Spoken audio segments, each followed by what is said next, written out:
Hey everyone, hope you all are well. The first thing I'm doing today, as always, is priming the eye area, and to do that I'm using my Urban Decay eyeshadow primer potion. I'm adding a few swipes of this across the eye area, and now I'm using the double-ended brush from my Urban Decay, I think it was the Naked Cyber palette, just to sweep this into the skin so the shadows that I'm about to apply do so nice and smoothly, they blend nice and easily, and then so that they last all day long as well.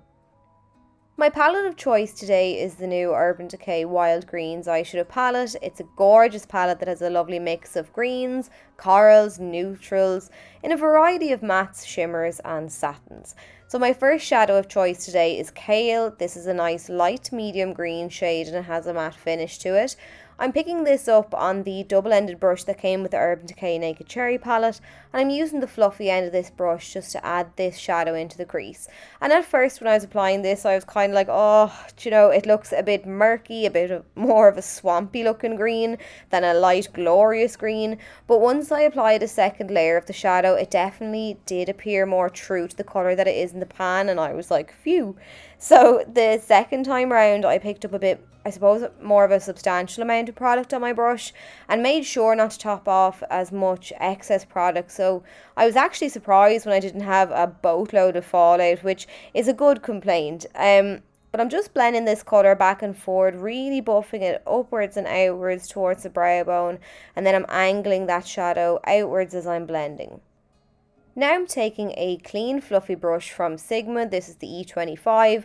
No product on my brush now, and I'm just lightly dusting over the top edge of the green just to make sure that it fades to nothing the closer to the brow bone that it gets. So I'm going back to that brush now that came with the Urban Decay Naked Cherry palette, and I'm flipping it around and I'm using a small dense end just to blend this shadow down along the lower lash line from outer to inner corner. And then as always, I'm making sure to loop it up onto the lid so there's no disconnect. And I wanted it to be nice and soft along here too, so I'm just using that fluffy side of the brush again just to diffuse those edges. So the next shadow I'm taking now is called Stash, and this is a dark pearlescent greeny gold, and I've picked this up on a flat C-shaped brush. This one's from Blank Canvas Cosmetics. I've lightly spritzed my brush with some water before tapping it down on the outer portion of the lid, and I'm actually taking this colour up into the crease ever so slightly too. I'm overlapping it with that Kale shade on that outer portion of the eye only. Then I'm going back in with the fluffy end of the Naked Cherry brush, and I'm using whatever was left on my brush just to fuse those two shadows together. I don't want there to be harsh lines. I want everything to fade nice and softly together. So once I'm happy now with how that looks, I'm going back to the palette and I'm taking the shade Super Greens, which is a gorgeous matte mint green eyeshadow, and I'm taking this up on another C-shaped brush from Blank Canvas Cosmetics, and I'm patting this down on the inner half of the eyelid, taking it across to meet that Stash shade. So this eyeshadow really took me by surprise. I was expecting it to be more of a pastel kind of shade. I didn't expect it to be this vibrant, so I was pleasantly surprised because I picked up more shadow on my brush than I really needed in the end. I felt I lost a bit of the intensity of that shade Stash from fading those two lid shades together, so I'm just reapplying that now, and then I'm building up the intensity. And what I like to do is flip my brush upside down and wriggle the clean side where the two shadows meet, just to be extra sure that they fade softly into one another. I've picked a little more of that shade Stash now. I'm on the dense end of that double-ended brush from the Naked Cherry palette. I'm wriggling this into the lash line on the outer third of the eye only now. To line my waterline next then, I'm starting off with the Urban Decay 24/7 Glide On Eye Pencil in the shade High Vibes, and this is a lovely glitzy green with kind of golden particles running throughout.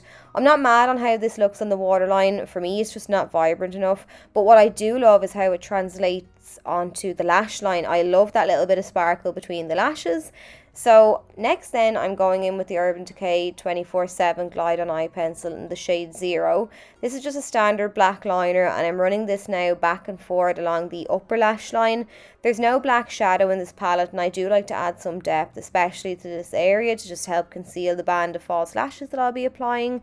So I'm just lining along there with the liner and now I'm using an angled brush just to smudge out that pencil slightly. Finally then for shadows, I'm taking the shade Chill, which is a light kind of bright metallic shade, and I'm using a little pencil brush, just a small bullet brush from Wet n Wild, to tap this around the tear duct of the eye to add a bit of brightness to that area. And this is lovely and pigmented too, just like the rest of the palette, and I'm taking my time working this around that portion of the eye. So I've added some of the Eyelure Intense Lashes in the style 141, and now I'm using the Wild Lash Mascara to blend my own lashes in with the false ones, and then obviously to coat the bottom lashes too, we can't leave them out, and then that's it. So I hope you enjoyed this tutorial. I hope you found it helpful and easy to follow. I know this was a tutorial that was requested, so I hope you do enjoy, and I'll catch you all really soon.